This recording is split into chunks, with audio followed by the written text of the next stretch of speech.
Welcome to Petit, Marxist Clover, a podcast where we look at anime critically. And today, I am your host, Angles Next Door. It's just me today. We're going to be talking about two anime today. We're going to be talking about Witch Watch and A Ninja and Assassin Living Under One Roof. Weirdly, we're going to talk about for Ninja and Assassin most of the episode because it was a bonkers episode. But for Witch Watch, we're going to talk about the very beginning of Witch Watch with the teacher and the student because I think it's really interesting and I have a lot to say about it as a teacher. So let's begin. So we'll start with Witch Watch today. So we get introduced to a teacher, Miss Makawa, and a student named Orishino. And we see Miss Makawa enter the classroom, and she is surprised because they're talking about one of her favorite anime. And she comes to find out that Urishino is one of her favorite fan artists that she's following and just loves this artist. In the next scene, we see them after the opening. We see her interact with her student, being kind of nervous. You can definitely tell this maybe is maybe a bit of a green teacher. Usually characters like this in anime who are kind of weird, a little bit of otaku, are quite green. Kind of reminds me of 2.5 seduction type of issue. It's a very common thing for especially female teachers in anime that if they're otakus, they often hide the fact that they're otakus and do their best to hide it because they think it might make them lose respect for them, which is an interesting take. When I first started teaching back in the day, 9 years ago now, almost 10 years ago, I thought the same. I thought you shouldn't really reveal a lot, like you shouldn't reveal accidental things. As time's gone on, I've revealed things. I had a conversation yesterday with a student of mine about Chainsaw Man, and they're like, oh, we should watch it. And I'm like, no, we're not watching it.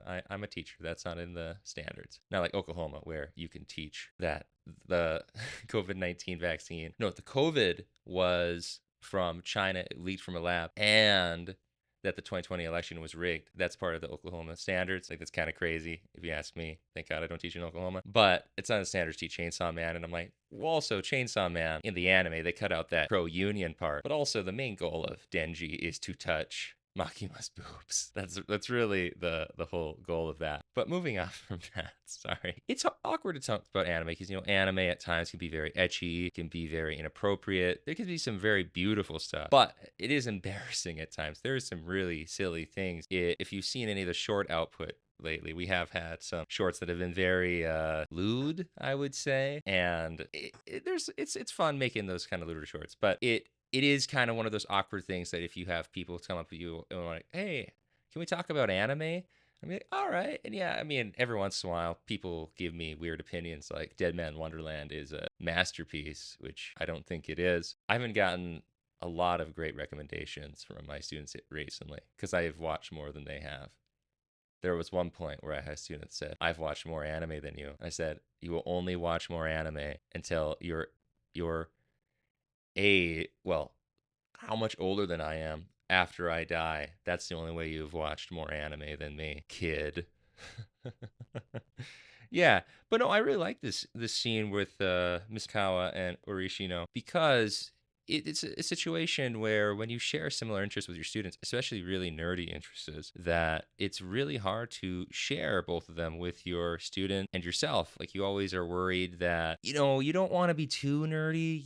Like I said earlier with like Denji, they're not going to point out the fact that they cut out the pro-union stance from the manga in the MAPPA production at all. But I don't want to be that nerdy. But I liked it.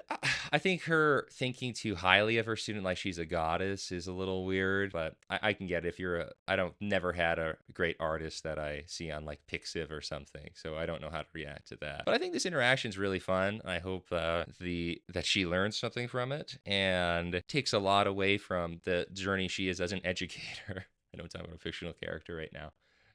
To be more open, because you gotta connect with your students when you're a teacher. It doesn't matter if you like dumb, goony anime. Sometimes you like really cool anime that makes you think. And yeah, I like this as a really nice little pro school type of episode. Really fun. Welcome back. So now we are talking about one of the weirdest episodes of a show since Ave Mujica or Ave Mujica. We still haven't decided which is the right way of saying that. So, for those who've never seen this show, it's the premise of there's a ninja girl named Satoko who is found by an assassin who is good at killing people but is bad at cleaning up after themselves, and they have this whole like ranking system that if you're a good assassin you do well in the ranking, but if you don't clean up after yourself and get rid of all the evidence, you don't rank up. So Satoko has the ability, she's also a ninja, to turn anything into leaf. It's kind of like that story where that person's like, I wish everything I touched turned to gold, but she has the ability to turn it on and off. I think the show is all right. I'm not the biggest fan of it thus far. Like the first two episodes I thought were all right, but then like it kept kind of getting a little kind of boring. I thought this was really decent, like romance Yuri, but then like this latest episode enters and we get introduced to this new plot line where Satoko is kidnapped by a rival assassin, and it's weird, and she's replaced with a robot, and the episode is played straight, and Konoha does not realize for the whole episode until the robot is killed that the robot was the robot the whole time. The whole time Satoko is upset that she doesn't realize it. And eventually Satoko like kills the robot. The robot seemed pretty alright, but I'm really not pro Konoha. Like Satsuko's actions, yeah, are very callous. She does say robots have no rights and are not human, something along those lines. But I should reestablish the power dynamic of this relationship. Satsuko, literally, I don't know, like, is the provider of this relationship. She lives with Konoha. She feeds her. Without her, her job really isn't successful. I mean, yeah, she's like the Genki, very energetic. Konoha is very mellow. She's a killer. I mean, both of them basically can do horrible things. I mean, Satsuko can literally just turn anyone into leaves. That's crazy. But it's always been a one where Konoha has all the cards in this relationship. It's a very, I would say it's a very exploitative relationship. I'm not even going to say it is just an exploitative relationship. And the fact that Konoha doesn't realize that a robot replaced Satsuko is really messed up. And this episode tries to play it for laughs. There's a lot of funny scenes in this where, the Satsuko tries to prove to Konoha that she is the real one. She turns like an AC into leaves, and then robot Satsuko-chan like just incinerates an AC with laser eyes, and that's funny, But then they're like, oh, I can't tell the difference. Because like the person that kidnapped her also is like, oh yeah, like yeah, they look exactly alike, don't they? And I'm like, I don't think so. I mean, maybe this is like a anime hair thing where we can see the difference, like in quintessential quintuplets for people who do not know, like all the different hair colors on the girls might not actually be real. That's just for us to know that they are who they are. So like in universe, they all have the same hair color. I do wonder that about a lot of things. I had a quick short this week as well about the Shiunji family children, and they had a quick like flash forward type of scene where they kind of hid the hair colors of the girls. And I have wondered, since all of them didn't know that they're related, that wonder here again if we know what their hair color is for helping us, and they actually just have normal anime hair. So yeah, maybe for the robot, it's the same exact thing. There's points where Konoha like hugs the robot and says, "Oh, it's warm as a charger. You're warm like a charger." That's funny, I guess. And eventually, you found out like Konoha. Let me rephrase this. Let me stop before I kind of get to the conclusion. Konoha and the robot have the best romance of the whole series thus far, and it's because Konoha likes an appliance, as she even jokes about. Oh, I'm not being pro robot rights. She likes a robot that's pliant towards her and does everything towards her, but is not that much different than Satoko. She just might be more restrained than Satoko because robot is more robotic, more mellow. She might meld with the mellowness of attentiveness of normal Satoko, but like the mellow attentiveness, because with Satoko she's very Genki, very energetic, and is always like talking a mile a minute. And I think because of that, she like likes the robot more, and when we get to the final confrontation where the robot's killed, she's devastated. Like I don't think she's emotionally going to recover from this. Like I'm surprised Konoha didn't kill Satoko. Also, to go a step back, she does reveal her whole backstory to the robot, and we have to remember the robot was sent by a rival assassin. It's just super weird that she just spilt her beans, and yeah, I don't think she's going to recover from this. And the show plays this part where the robot is killed very straight, like super duper straight. And this whole episode has been really straight, not in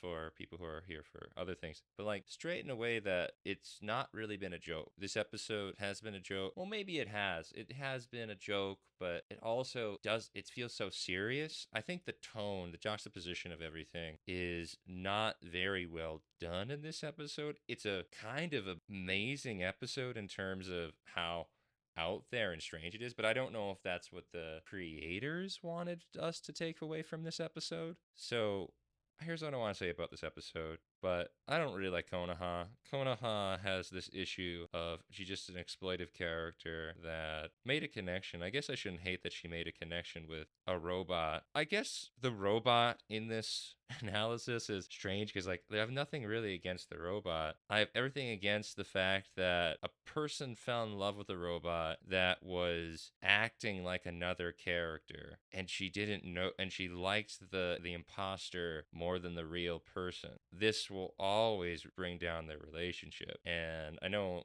it's strange to complain about that, but it's really strange to have had this idea in here that could just derail this relationship. I mean, this relationship hasn't been very healthy from the very start, but I just don't know what they are thinking with this episode. This doesn't make Konoha more personable, makes her kind of just an awful person. Satsuko, she's a more tolerable version of this show that Eric and I watched last year, where like my instant death ability has the ability to do something. Like that show, that main character has this power. If he just looks at you and he doesn't like you, you die. But like that character was a psychopath because they had no limits, and Satsuko could more easily kill Konoha than Konoha could kill Satsuko. It's all, I don't know. Satsuko is so naive. There's a lot to unpack for just this idea that you can be replaced and this character doesn't know it. Also, insult to Konoha, she literally didn't recognize a robot. She's an assassin. She should know how to recognize people. Maybe it's very telling that the person she's lived with for a few months or a few weeks, she didn't even recognize her when she was replaced by a robot. And this is a trained assassin who is very good at killing people, knows how to execute her targets, but when it's someone that's close to her, she doesn't recognize anything different about them. Maybe it came with that tragic backstory that they joked that they didn't give us in this episode that she told the robot. Oh, what a stupid episode. But I had to come on here and talk about it. If you have any other things to talk about about this episode, you can say so in the comments. Remember to like, share, and subscribe. You have the bell, and or you can just like this video. And that's really all I have to say for today. This has been Petit Marxist Clover, and I have been your singular host, Angles Next Door. Thank you so much for listening, and have a wonderful day. Bye bye.